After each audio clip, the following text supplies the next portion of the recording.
Tamo na jugu Europe, na propalom Rimskom carstvu, ostala je prazna zemlja, bez imena, bez naroda. Naišao neki narod i ime joj dao.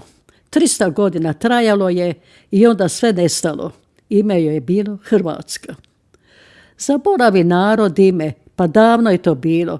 Bez imena zemlja osta, bez lica, bez smijeha, bez suza.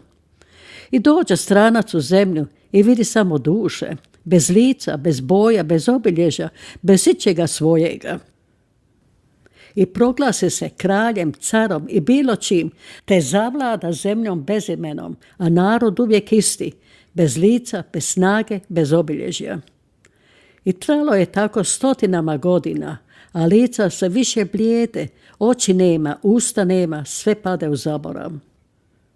Rodilo se djetešce u Betlehemu prije 2000 godina da otkupi grijehe svijetu, da ne padne u vječnu tminu.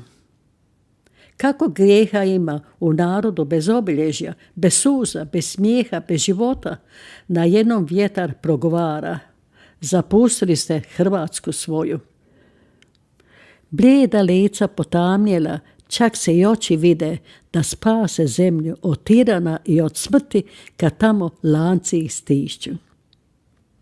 Polako slijepe duše, progovara vjetar, pa davno je to bilo. Što tražite sada? Izgubili ste svoje ime, domovinu.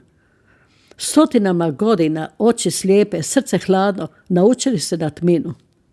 I narod na jednom shvati što vjetar reče te zaplače: od djetešce Betlemsko, spasi nam Hrvatsku.